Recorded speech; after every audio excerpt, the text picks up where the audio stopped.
Mau tahu satu fakta nggak sih? Dan aku rasa ini semua wanita Indonesia wajib dengar. Negara tetangga kita, seperti Malaysia dan Singapura, mereka itu dengan bangga dan tanpa ragu memakai kebaya untuk hari raya.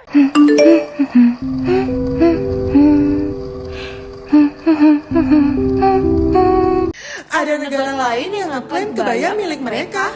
Tahu nggak sih Indonesia mendaftarkan kebaya sebagai warisan budaya tak benda ke UNESCO? Budaya Indonesianya lemah sekali.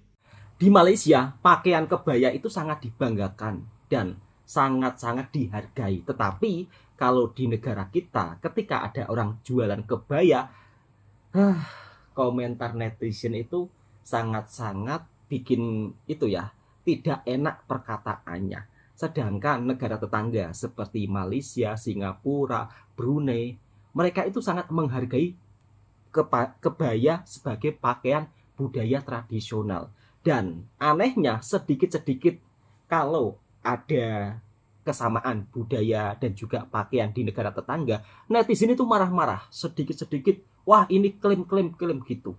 Padahal menurut orang Korea yang datang ke Indonesia, sampai-sampai orang Korea bilang kalau budaya Indonesia itu melemah. Kok bisa orang Korea yang jauh banget datang ke Indonesia sampai mengucapkan hal seperti itu. Assalamualaikum warahmatullahi wabarakatuh. Apa kabarnya sahabatku semua? Jumpa lagi di channelnya Bang Toha Reaction. Kali ini akan mereaction tentang sebuah kebudayaan yang sama dengan negara tetangga dan juga negara tetangga lainnya. Jadi bukan hanya Indonesia saja yang punya, tetapi ini dikongsi-kongsi kalau dalam bahasa Melayunya.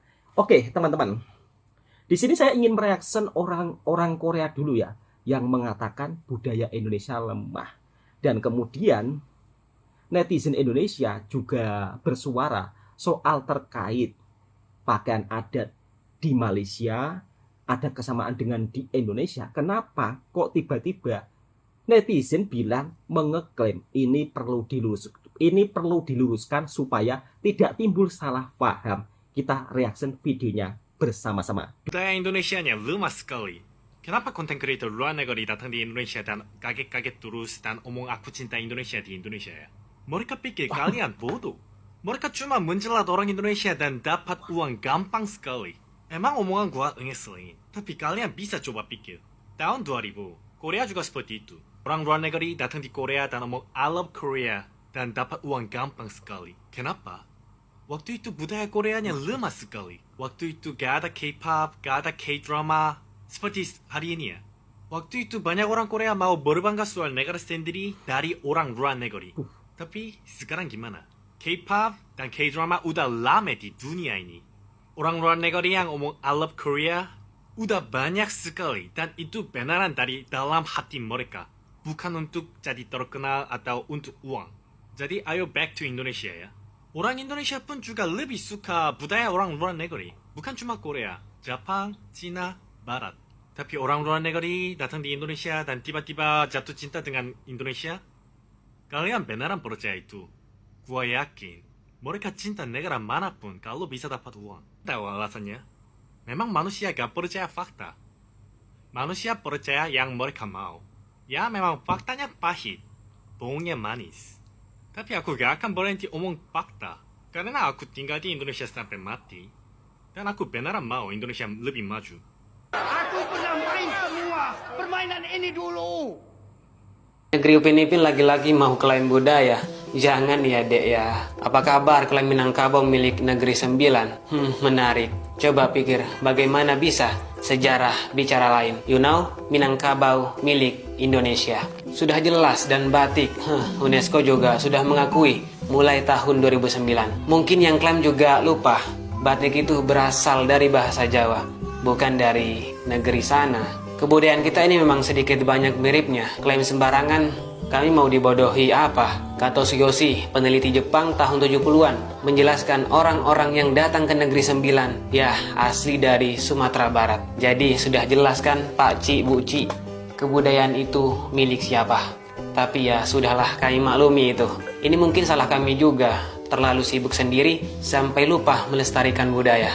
Sadar nggak sih identitas kita jadi taruhan? Jadi ke depan yuk kita cintai warisan nenek moyang kita. Nggak mau dong batik dan Minangkabau diambil alih lagi. Dan soal klaim ini wajar nggak sih?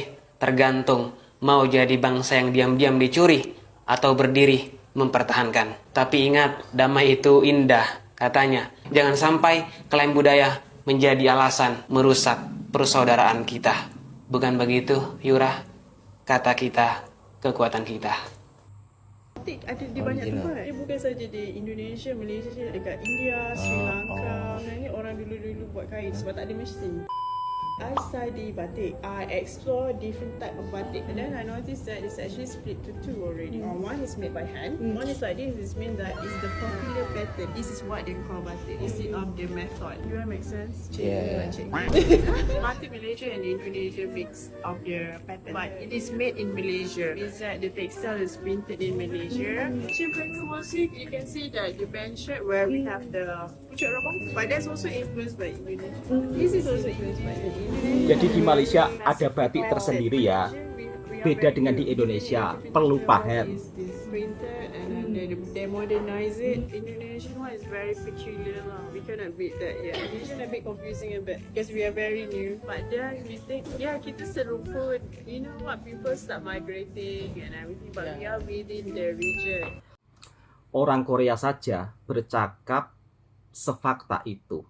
Budaya Indonesia lemah, lebih suka budaya orang luar. Pahit sih memang pahit kata orang Korea tersebut, sehingga dia berani menyuarakan terkait tentang lemahnya budaya Indonesia supaya untuk menjadi Indonesia itu tidak lemah budayanya. Ya memang kadang-kadang itu kita tidak bisa memungkiri hal itu ya. Faktanya memang seperti itu. Apalagi kalau di saat acara 17 Agustus bukan mengagung-agungkan budaya kita, tetapi ikut budaya barat. DJ musik dengan menggunakan sound besar itu sangat-sangat disayangkan. Itu bukan budaya Indonesia. Sedangkan musik tradisional, baju tradisional tidak kalian banggakan. Kemudian Malaysia, negara yang dimana budayanya hampir sama dengan di Indonesia. Kalau budaya mereka terkenal di penjuru dunia, kalian marah-marah. Di sini saya ingin menjelaskan ya, budaya itu milik sebuah bangsa. Jadi tidak ada salahnya kalau mereka melestarikan budaya tersebut. Harusnya kita sebagai orang Indonesia yang dimana budayanya juga hampir sama, kita harusnya patut berbangga sampai terbelit-belit. Patut berbangga dengan budaya kita dan perlu kita jaga. Jangan justru jika negara tetangga budayanya mendunia, ujung-ujungnya kalian komentarnya, wah ini klaim-klaim, ini sangat disayangkan. Seperti tahun-tahun lalu ya, ada sebuah, kalau tak silap itu tarian DJ ya kalau tak silap. Malaysia, dia membawakan tarian kuda kepang. Indonesia lebih membawakan tarian modern. Ini kan sangat disayangkan. Ujung-ujungnya Malaysia yang menang. Kemudian netizen marah-marah.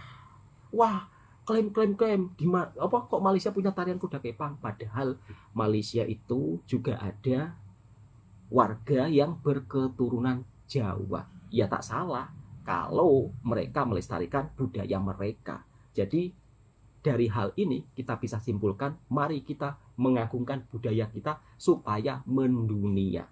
Kemudian tentang pakaian kebaya. Netizen sering salah paham. Dikira kebaya itu hanya milik Indonesia. Tetapi pada faktanya kebaya ini milik sebuah negara yang dimana Asia Tenggara lainnya juga memiliki pakaian tradisional kebaya. Namun sayangnya netizen sering gagal paham. Bahkan sedikit-sedikit menyalahkan Malaysia. Katanya Malaysia klaim kebaya ke UNESCO. Ini salah paham. Mari kita reaksi dan kita luruskan bersama-sama supaya kita hidup saling rukun di media sosial biar tidak ada perselisihan. Kemudian rendang, kemudian pakaian adat Minang. Nah, Negeri Sembilan merupakan salah satu di mana negeri yang memang budayanya seperti Negeri Sembilan. Bahkan raja pertamanya pun juga dari Negeri Sembilan. Dan itu juga tidak dinafikan. Itu sudah ditulis di sebuah itu ya. Kalau di Indonesia bilang itu di perpustakaannya itu sudah ditulis memang rajanya pun juga dari Minang. Dan tidak dipungkiri kok bisa-bisanya kalau orang Negeri Sembilan pakai pakaian adat Minang dituduh mengeklaim. Ini salah paham lagi. Oke, kita reaksi video selanjutnya. Teman semua, Malaysia akhir-akhir ini ingin mengklaim kebaya sebagai warisan budaya Malaysia. Nah, pertanyaannya, kenapa dia ngotot mau ngeklaim kebaya? Teman-teman semuanya, seperti kita ketahui bahwa persyaratan di UNESCO itu ada seperti apakah benda ini masih dipakai, berapa jenisnya, dan sebagainya. Saya nggak habis pikir, Malaysia sebagai bangsa Melayu itu menggunakan kebaya, dan saya pun jarang melihat ya. Nah, oke teman-teman, contohnya kalau saya tahu di Malaysia atau di Melayu itu bajunya baju kurung, atau dia pakai baju kurung kancing muka, ya. Nah, memang dalam sejarahnya kebaya itu asalnya dari Jawa, ya, dari Indonesia. Nah, contohnya seperti ketahui, di Indonesia itu ada 7 jenis kebaya, ya. 7 jenis itu ada 1 kebaya keraton, kemudian kebaya Jawa, kemudian kebaya Kartini, kebaya Encim, kebaya Kutu Baru, kemudian kebaya Jumputan, dan ada juga kebaya Bali. Tentu teman-teman tahu kalau kebaya keraton itu aslinya dipakai oleh orang-orang keraton zaman dahulu. Nah, sekarang masih dipakai. Itu seperti di keraton Surakarta atau Solo. Kemudian Anda juga tahu di keraton Jogja. Nah, kemudian kebaya Jawa. Kebaya Jawa itu sudah lama sekali dipakai teman-teman. Dari zaman dulu dan hingga sekarang. Kita bisa temui baik di kampung-kampung dan sampai ke kota. Kemudian kebaya Kartini. Nah, ciri khas kebaya Kartini Anda bisa lihat di Google, itu dicetuskan atau sering dipakai oleh Raden Ajeng Kartini. Kemudian ada juga kebaya Encim. Kebaya Encim ciri khasnya adalah warnanya cerah. Tentu kebaya ini adalah modifikasi dari turunan Tionghoa Indonesia, yang khususnya yang ada di Jawa. Nah, kemudian ada lagi Kutu Baru. Kutu Baru dan Jumputan ini banyak dipakai di seluruh Indonesia sebenarnya. Apa bedanya? Kalau orang Sumatera bilang itu di dadanya ada bes, ada pembatas, ya, dan di Jumputan juga. Di Jumputan itu motifnya lebih cerah dan dia pakai kain jumputan. Kemudian Bali. Nah, Anda lihat dari dulu sampai sekarang orang Bali pakai kebaya, baik untuk upacara adat dan sebagainya. Oke teman-teman semuanya, saya kasih tahu ya, di Indonesia itu kebaya itu dipakai sehari-hari dari dulu hingga sekarang, ya. Kemudian kebaya dipakai sebagai pakaian adat dalam upacara, contohnya adat seni dan budaya. Kemudian pada saat kelahiran, pernikahan, kemudian pada saat kematian itu ada kebayanya. Tergantung dari warna, motifnya, dan juga stylenya. Nah, kemudian Anda juga tahu bahwa di Indonesia sekarang banyak sekali ada nama istilah kebaya gaun atau kebagaun. Mungkin ya singkatan seperti itu ya. Contohnya, Anda tahu desainer terkenal, contohnya Avanti. Tentu kebaya modernnya bagus sekali. Ya, kemudian ada Adi Baes. Ya, Adi Baes saya juga pernah lihat. Dia desainer untuk kebaya gaun. Ya, nah, kemudian balik lagi tentang di Malaysia. Apakah Anda semuanya setuju jika Malaysia mengklaim kebaya adalah pakaian adat atau pakaian tradisional Malaysia? Oke, teman-teman, memang kita sama Malaysia ini sering ya beradu argumen, sering klaim-mengklaim, tapi sayangnya pihak Malaysia sering mengklaim kita punya. Oke teman-teman, contohnya di belakang saya, Anda lihat ini adalah kebaya modern, ya. Ada banyak artis kita menggunakannya dan hingga sekarang. Dan apakah kita temukan banyak yang menggunakan kebaya di Malaysia?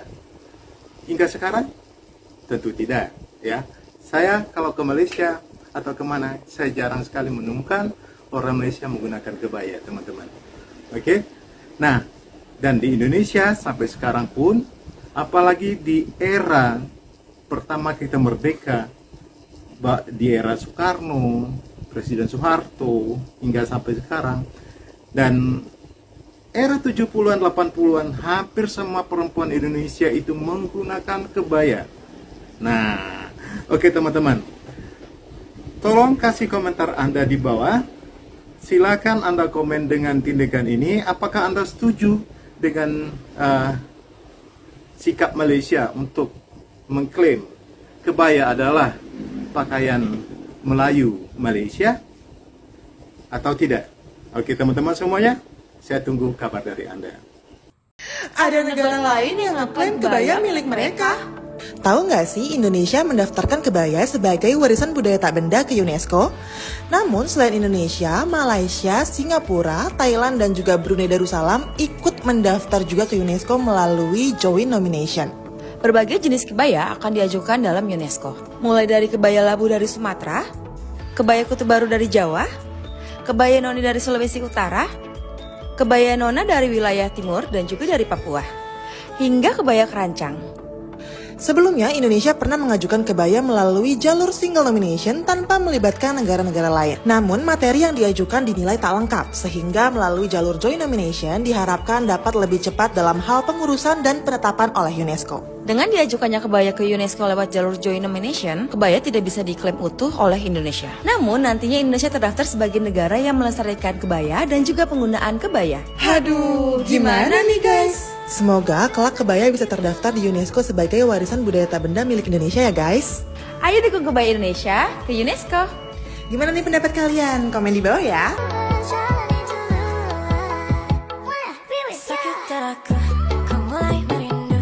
Mau tahu satu fakta nggak sih? Dan aku rasa ini semua wanita Indonesia wajib dengar. Negara tetangga kita, seperti Malaysia dan Singapura, mereka itu dengan bangga dan tanpa ragu memakai kebaya untuk hari raya. Without questioning, without thinking. Dari mana Mingga tahu? Karena setiap chat yang masuk pada momen hari raya, contohnya kita ambil dari tahun lalu ya, mereka tuh selalu bilang, aku pengen kebaya janggan ini untuk hari raya, kira-kira waktunya cukup nggak ya? Nggak ada satupun komentar ataupun chat yang masuk yang bertanya bahwa kira-kira ini cocok nggak ya untuk dipakai di hari raya? No one dari negara tetangga kita. Sedangkan komentar-komentar yang masuk di TikToknya The Fashion Fairy muncul seperti ini. Ironis kan? Kita tuh salah satu negara dengan penduduk terbanyak dan kita mengakui kebaya sebagai bagian dari budaya kita, ya kan?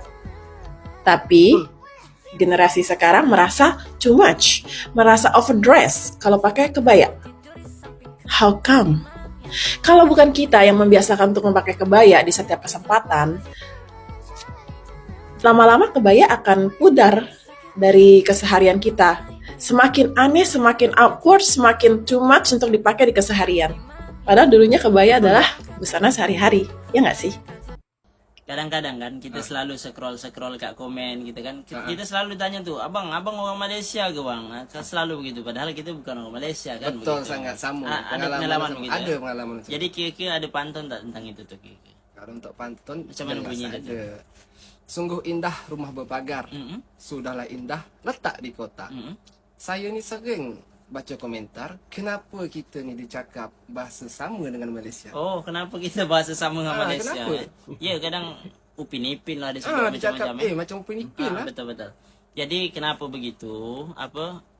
Terang lampu indah di kota, di tengah kota ramai orang kerumun, gitu ya.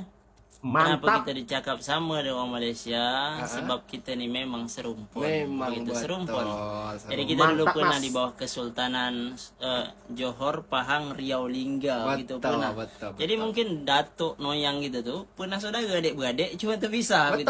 Cuma kita hari ini tak tahu nasab kita yang terhubung begitu. Mudah-mudahan nanti jumpa tuh nasab-nasab saudara mara kan. Intinya jangan bermusuh, jangan berpecah, betul lah. Betul. Banyak hari ini orang bermusuh ya. Mudah-mudahan kita selalu bersatu dan selalu kompak. Assalamualaikum warahmatullahi wabarakatuh. Waalaikumsalam. Waalaikumsalam warahmatullahi wabarakatuh. Oke, teman-teman. di sini bisa kita pahami ya, bahwa pakaian kebaya di Malaysia itu juga ada, dan Malaysia juga punya pakaian kebaya. Namun kenapa anehnya sedikit-sedikit netizen Indonesia selalu menuduh Malaysia mengeklaim, padahal jelas-jelas budaya itu kan milik sebuah bangsa.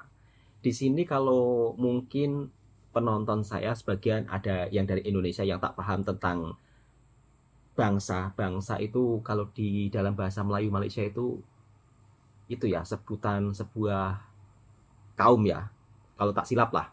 Kalau di Indonesia biasanya itu disebut suku Jawa begitu, suku Melayu, tapi kalau di Malaysia disebut bangsa. Jadi budaya itu milik sebuah bangsa, dan kalau budaya itu dilestarikan, tentunya kita kan merasa bangga kalau kita bangsa yang sama, ya kan? Harusnya dengan budaya yang sama itu kan menambah kerukunan, dengan makanan yang sama itu kan menambah kerukunan, bukan saling berselisih di media sosial. Ini puncanya gara-gara UNESCO. Mungkin kalau tidak ada UNESCO juga tidak akan ribut seperti ini ya. Jadi sedikit-sedikit, wah ini mari kita ajukan ke UNESCO. Jadi seolah-olah kita itu seperti apa ya, seperti dikendalikan orang barat juga gitu loh. Padahal kita negara bertetangga. Dalam pemikiran kita, kalau dalam pemikiran kita, logikanya ya kan, kita negara bertetangga, ya wajar aja lah ya kan, kalau ada budaya yang sama, makanan yang sama. Dan di Indonesia, bangsa Melayu atau suku Melayu itu juga besar, maka tak heran kalau antara Indonesia dan Malaysia memiliki kebudayaan yang sama. Oke, cukup sekian. Mudah-mudahan video ini juga bisa memberikan informasi yang bermanfaat buat sahabatku semua. Dan pada faktanya, mbak-mbaknya yang jualan kebaya di Indonesia sangat kagum dengan sambutan orang Malaysia ketika mbaknya jual kebaya. Justru orang Malaysia ramai yang memesan kebaya dari Indonesia dan mau dipakai untuk hari raya. Sedangkan komentar netizen Indonesia, kok baju kebaya dipakai untuk hari raya, kok agak aneh gitu. Harusnya bangga dengan pakaian kebaya kita. Oke teman-teman, cukup sampai di sini dulu videonya. Mudah-mudahan video ini juga bisa memberikan informasi yang bermanfaat. Jika suka dengan videonya Bang Toha Mersing, silahkan tekan tombol merahnya, subscribe, like, komen, dan bagikan ke sahabat Anda semua. Assalamualaikum warahmatullahi wabarakatuh. Semoga sahabatku berbahagia selalu dan murah rezekinya semuanya, lancar pekerjaannya. Amin ya robbal alamin.